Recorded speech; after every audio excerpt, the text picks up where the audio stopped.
Proyekto Helmo.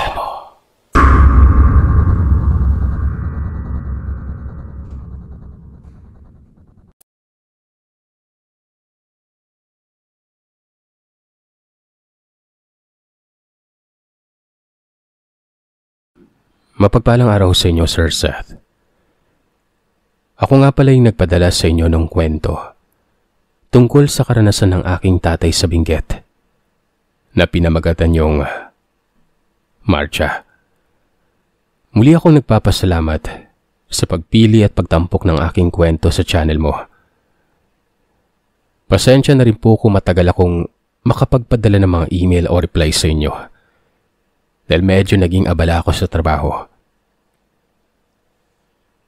Sa ngayon, gusto kong ibahagi na naman sa inyo ang karanasan naming magkakaibigan nung minsan kaming nagkaroon ng camping event sa school namin nung high schooler pa kami.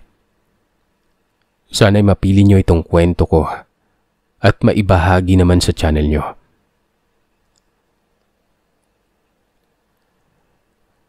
Around third year high school pa po kami nito nung nag-announce ang aming eskwelahan na magkakaroon ng isang camping event sa school grounds namin. Ang eskwelahan kasi namin noon ay matatagpuan sa isang mapunong lugar kung saan malayo ito sa mga kabayan ng barangay na yon. Hindi ko mababanggit ang pangalan ng eskwelahan namin. Pati yung lugar na tinutukoy ko, iniba ko na rin ang pangalan sa istoryang ito para na rin sa privacy nila. So habang naghahanda kami para sa sinasabing event ng mga panahon na ito ay naisipan muna naming magbabarkada na matulog sa bahay ng isa naming kaibigan para mag-overnight, mag-computer, magluto, at para na rin sabay-sabay nang pumunta sa school ground ng umaga. Hindi lamang namin inaasahan ang mga nangyari sa amin nung gabing yon. At sa palagay ko, doon din nagsimula ang lahat. Ang bahay ng aming kaibigan ay malapit lang sa isang computer shop na lagi naming tinatambayan pagkatapos ng klase. Medyo luma na rin yung shop na yon. At sa araw lang na yun kami nakapagtambay at nakapaglaro na umabot ng hating gabi. Habang naglalaro kami noon, mga bandang 9:00 na ata noon, biglang nag-shutdown lahat ng computer sa shop. Akala noon namin nung una baka blackout lang. Pero biglang bumalik din pagkatapos ng ilang segundo. Pagkatapos ay nangyari ulit ito. Ilang oras nun. Sabay sabi nung nagbabantay sa shop na, "Tama na yan." Akala namin kami ang pinagsasabihan. Mag-out na sana kami pero ang sabi niya, hindi daw kami ang kausap niya, kundi yung kasama niya sa shop nun. Nagtawanan na lamang kami ng mga oras na yun kasi akala namin kami yung sinasabihan niya. Kaya naisip namin na baka nga may kasama siya pero tinignan ko yung paligid namin nun. 6 kami. Si Denver, Jordan, Ricky, Maya, Kenneth, at ako. Tapos meron pang 2 customer. Tapos si Kuya Didi ang nagbabantay. Lahat-lahat, 9 lang kami sa shop. Isang palapag lang naman yung computer shop na parang studio type lang sa loob na puro computer ang laman. At ang bahay naman nila Kuya Didi ay nasa kabilang kanto pa ng barangay na yon. Kaya nagtaka ako noon kung sinong kasama niya ang tinutukoy niya. Hindi na lamang din binigyang pansin ng aking mga kaibigan ng mga panahon na ito dahil abalas kami sa paglalaro ng Dota. Hanggang sa naghating gabi na at isasara ni Kuya yung shop kaya't umuwi na kami sa bahay nila Maya. Pero hindi ko pa rin maisip kung sinong kasama ang binabanggit ni Kuya Didi nun. Ang nagpapatay ng ilaw at computer. Mag-isa lang din naman kasi siyang umuwi pagkatapos isara yung shop na yon. Hindi ko na lamang ding binigyang pansin yon dahil magluluto pa kami ng agahan para sa class namin kinabukasan. Yun lang din kasi ang ambag naming 6 para sa event na yon. Natapos kami magluto mga bandang 3:30 o hanggang 4:00 ng madaling araw. Kaya patulog na rin kami noon dahil 10:00 pa naman ang simula ng event sa eskwelahan. Walang ano-ano. Biglang nagbukas mag-isa yung gripo sa banyo nila Maya. Napaisip na kaming lahat kung sino yun dahil dapat walang kasama si Maya ng mga oras na yon. Kasi nasa ibang lugar ang kanyang mga magulang at nakitulog naman ang kanyang mga kapatid sa tiyuhin nila. Isa-isa na kaming pumunta sa banyo para i-check pero wala namang tao. Nagkatakutan na kami. Nagtakbuhan papasok ng kwarto noon. Malas pa namin dahil walang lock yung pinto ng kwarto ni Maya. Binuksan na lamang namin lahat ng ilaw sa bahay nila hanggang sa nakatulog na kami. Ang unang nagising sa amin, si Denver. Mababaw lang daw talaga yung tulog niya dahil sa nangyari sa amin noon. Pero nagising na lamang din kami ng mga bandang 7:00 ng umaga dahil ginising niya kami. Nagtataka naman kami sa kanya kasi buong oras na naroroon kami sa bahay nila Maya ng umaga tahimik lamang siya at kung magsasalita man ay pabulong nun. Tawang-tawa na lang kami sa kanya noon pero hindi namin alam na may nangyari pala sa kanya noong umaga na tulog pa kami. Nakapasok naman kami sa eskwelahan ng mga bandang 9:30. Saktong-sakto na parating na rin ang classmates namin. 10:00, nagsimula na yung event habang kinakain naming magkaklase yung niluto namin ng madaling araw noon. Ang programa kasi ng eskwelahan namin noon, 10:00 hanggang 5:00. May iba't ibang line-up at pagdating naman ng 5:00, free time na ito para makapagluto at kung ano pang pwedeng gawin. Kasama na rin dito ang paghahanda ng makakain ng hapunan. Nagaganapin ng mga bandang 8:00 sa school ground. Natapos ng ilang programa noong mga panahon na ito. Bandang 5:00, nagluluto ng iba habang naliligo naman ang iba. Medyo kulang-kulang din ang nabili ng iba pa naming kaklase kaya't nag-volunteer na lamang kaming 3.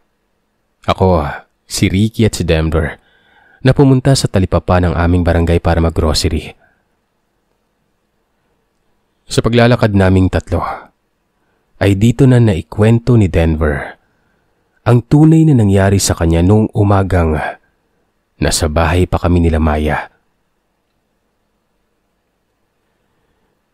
Nagising umano siya ng mga bandang 6:30 ng umaga noon.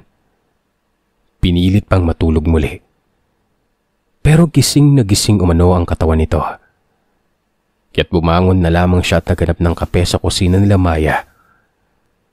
Nang may makita umano siyang babaeng mahaba ang buhok. Nakapareho o kamukha umano ng nakababatang kapatid ni Maya na babae. Kinausap ito ni Denver habang kinikwento niya ang nangyari sa amin nung madaling araw pero hindi sumagot yung babae.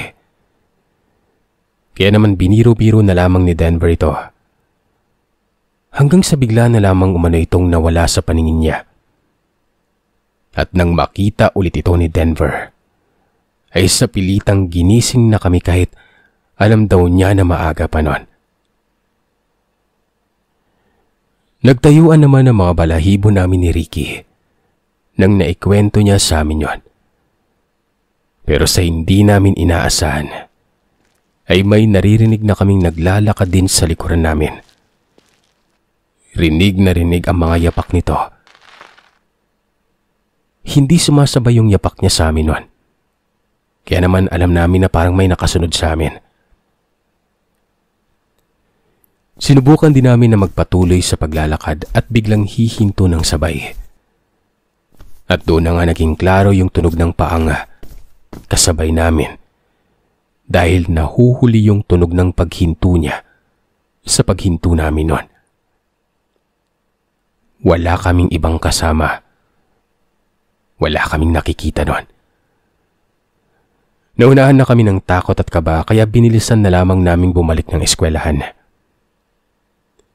Sa pagtataka naman ng klase namin at advisor kung bakit ang bilis naming nakabalik at wala kaming daladala. Ako na lamang ang nagbigay rason sa mga ito. Hindi ko na matandaan kung ano ang sinabi ko pero naintindihan naman niya kami kaya ibang kaklase na lamang namin ang inutusan nito. Kinuwento na lamang namin ito sa iba pa naming mga kaibigan. Ayaw pang maniwala ni Jordan na tila nakikipag-go with the flow na lamang siya habang tinatawanan kami. Hinayaan na lamang namin siya kasi isang matalinong tao itong si Jordan. Hindi siya basta naniniwala sa mga kwento-kwento lang. Nung bumukas nga yung may gripo sa banyo nila Maya, si Jordan lang ang may lakas loob na patay nito. At sabing baka daw loose lamang yung faucet na yon. Nang matapos ng kumain ng lahat ng dinner, ay nagkaroon pa kaming mga estudyante ng night service kung saan makikinig lamang kami sa isang guest speaker na pumunta sa school noon. Hindi na kami naka-attend ng school service na yon dahil na din sa pagod at puyat. Kaya imbis na makisama kami sa mga iba pa naming kaklase, tumakas na lamang kami sa loob ng school para maligo sa banyo. Nauna na kaming naligo nila Jordan at Ricky dahil 3 stalls lang naman ang paliguan ng banyo sa first floor. Natatakot naman yung iba naming kasamang maligo sa banyo ng mga babae, pati na rin sa mga itaas na floor, dahil na rin sa mga kwento at mga karanasan namin nung araw na yon. Antayin na lamang daw sa pagligo nun. Pero ito na naman. Habang naliligo kami sa loob ng banyo, rinig naman namin ang sigawan nila Denver, Kenneth at Maya sa labas ng banyo. Kaya't sumigaw na lamang kami sa kanila nang patanong kung anong nangyayari. Nagulat naman kami nang bigla nilang pinagdadabog yung pinto ng banyo habang sumisigaw na pagbuksan daw namin sila. Si Jordan ang dali-daling pumunta at nagbukas ng pinto nun. Sumilip naman ako sa labas ng stall para makita kung anong nangyayari. Nang napapansin kong tila pawis na pawis yung 3 na namumutla. Hindi na rin natiis ni Jordan, kaya't kahit nakatwalya ay lumabas ito ng banyo at pumunta sa hallway ng eskwelahan. Dali-dali namang hinila ito ni Ricky, sabay sabing naroroon umano sa hallway yung kapatid ni Maya na babae.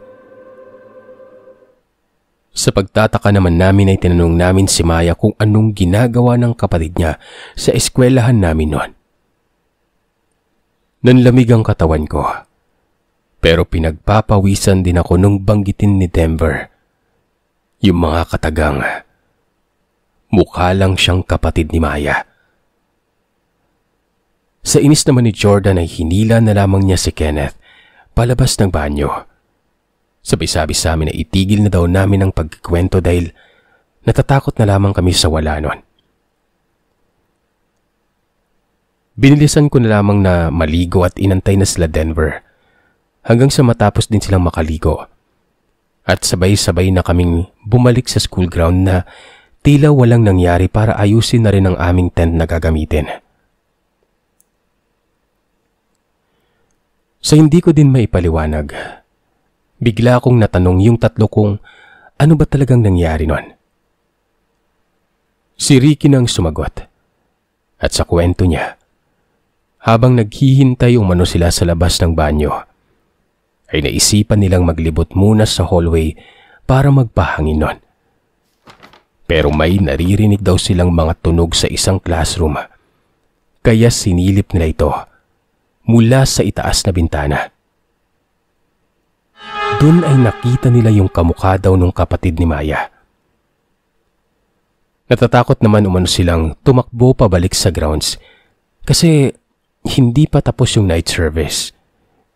Kung makita pa sila, mapapagalitan lamang sila ng aming advisor. Kaya't sa banyo na lamang namin sila tumakbo nun. Tahimik na lamang kaming bumalik sa school ground. At doon namin nakita sila Jordan at Kenneth na napapagalitan na pala ng advisor namin at iba pang mga teachers dahil nahuli ang mga ito habang pabalik ng school ground. Doon ko na rin nakitang inis sa mukha ni Jordan na parang sinisisi sila Denver sa nangyari sa kanila. Diretso na lamang ang tingin ko at inaayos ko na ang tent na pagtutulugan namin noon. Nagkaayos naman po sila Denver at si Jordan nung gabing yon kasi nakapag-usap naman sila ng maayos sa loob ng tent. Ang pakiusap lamang ni Jordan ay itigil na umano namin ang pagkakatakutan kung saan ay sinang-ayunan naman naming lahat. Iisang tent lamang po kami nung gabing ito kasi tent pa yun ng nanay ko kung saan kasya naman ng 8 tao. Ang mga katabing tent naman namin ay sa lalaki din sa ibang section namin kaya't nagkikwentuhan lamang kami nung gabing yon na tila bang mga tsismosang magkakapitbahay.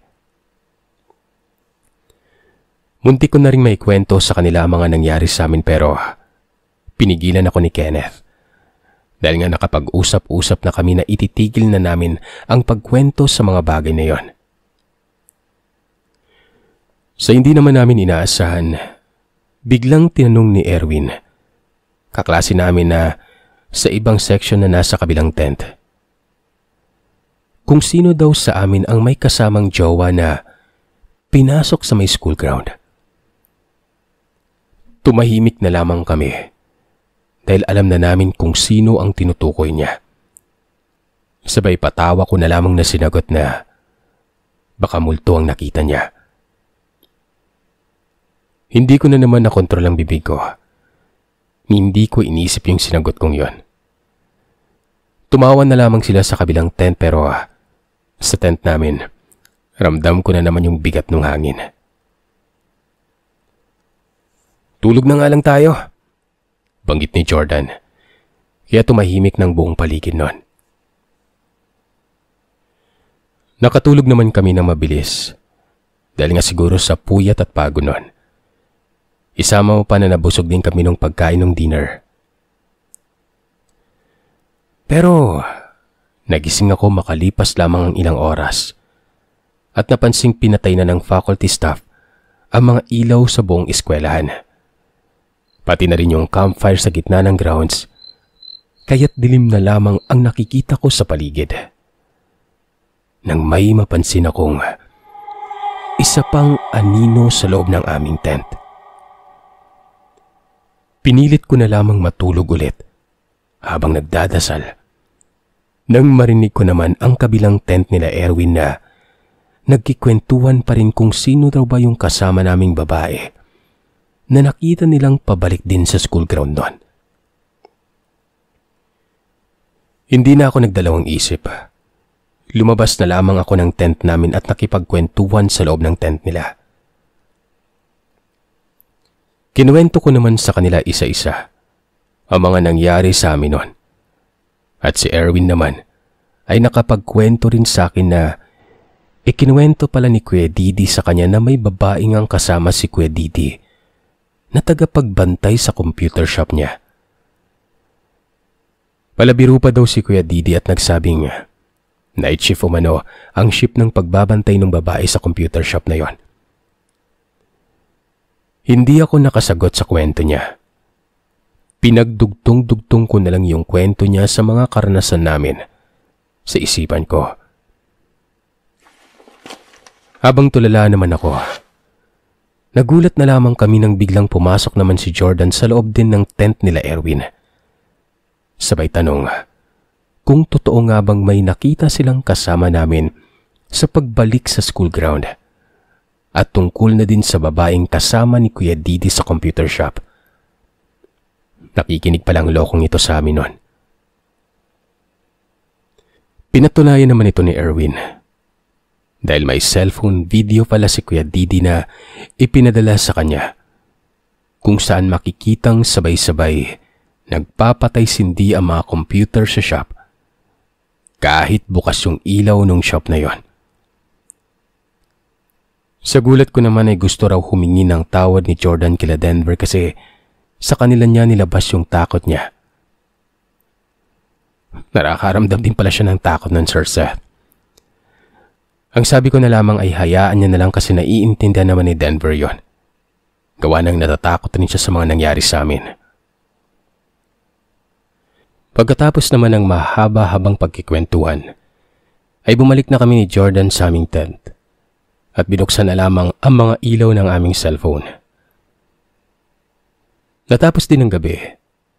Patuloy pa rin ang camping event ng aming eskwelahan kinabukasan. Iba't ibang lineups na naman ang nangyari nung umagang yon. At natapos na naman ang araw na pagod lahat dahil nagkaroon pa kami ng parade sa barangay namin nung umaga. Sa bilis ng oras, dumilim na naman at binigyan na lamang kami ng free time nung gabi para i-enjoy umano naming mag-camping sa last night namin sa event na yon. Maayos naman ang lahat. Wala naman na kaming naramdaman nung araw na yon. Ni hindi na rin namin naalala yung mga nangyari sa amin nung nakarang araw.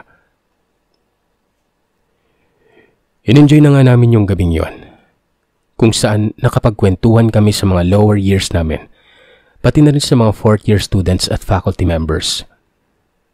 Nakaligo din kami ng maayos nung gabi. Hanggang sa makaisip na naman si Lokong Erwin ng pangmalakasang trip kung saan maglalaro daw kami kasama ang mga fourth year students na mga lalaki ng Spirit of the Glass. Sa takot na namin ay hindi namin binalak sumama sa mga ito. Pero lalo kaming inasar na duwag daw kami mga lalaki sa section namin. Sa inis, sumama na lamang kami sa mga ito.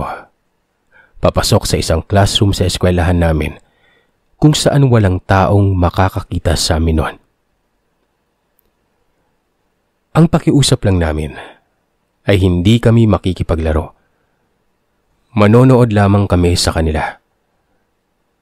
At ayun na nga, sinimulan na nilang laruin ang baso na may kasamang piso sa isang bond paper. Pagkalipas ng ilang minuto, walang nangyari. Hanggang sa umabot na kami ng 1 oras sa classroom na yon.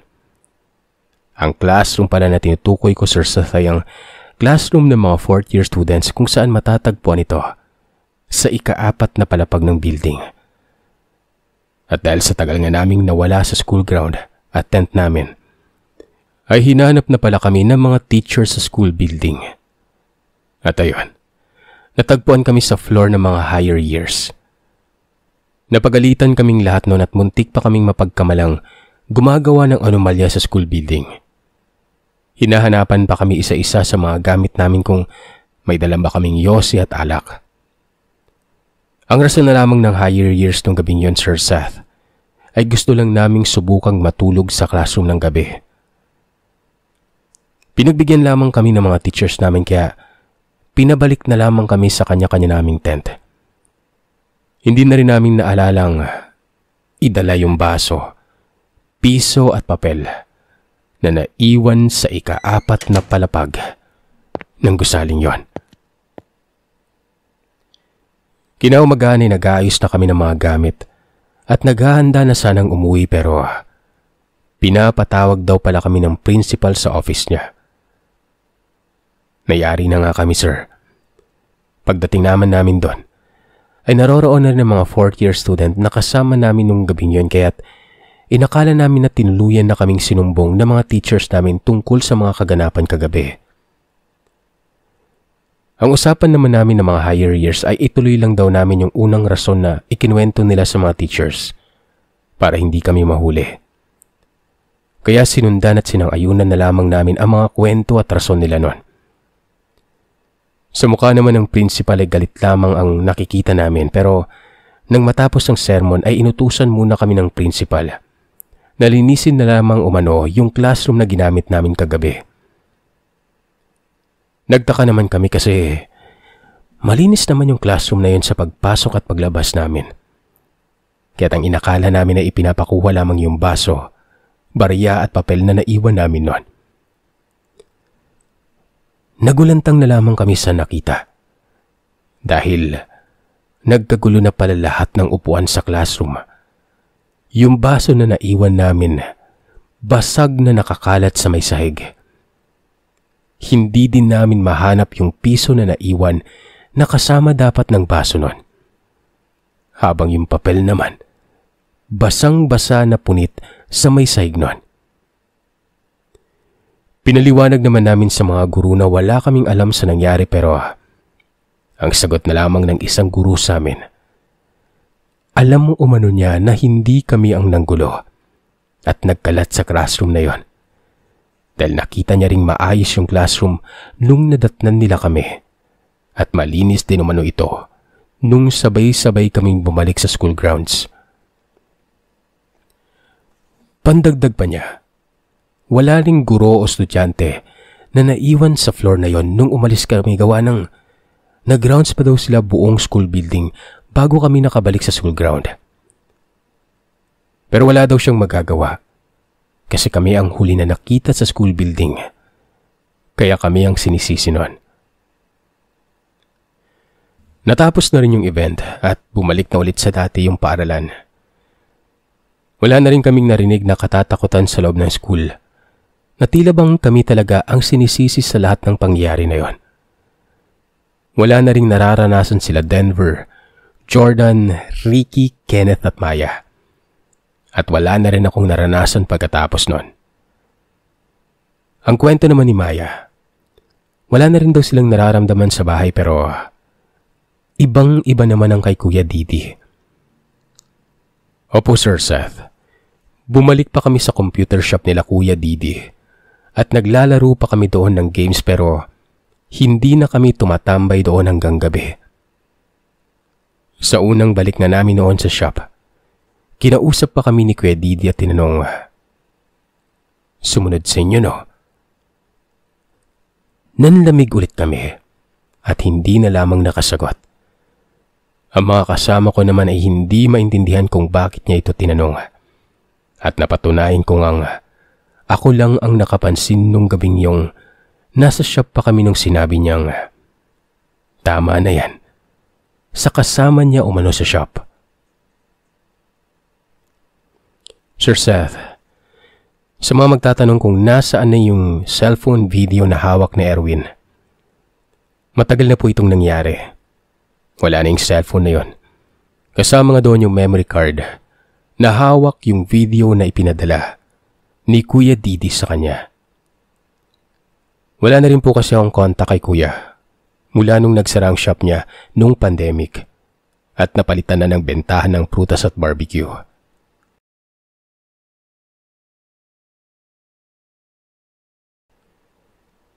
Maraming salamat ulit sa pagbasa at marami pa po akong gustong ikwento sa inyong mga karanasan ko.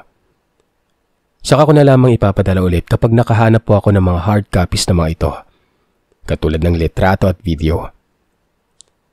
Sadyang nauna ko lang ginawa ang istoryang ito sa pagkakaalam na hawak pa ni Erwin yung video. Kaso yun nga po, wala na.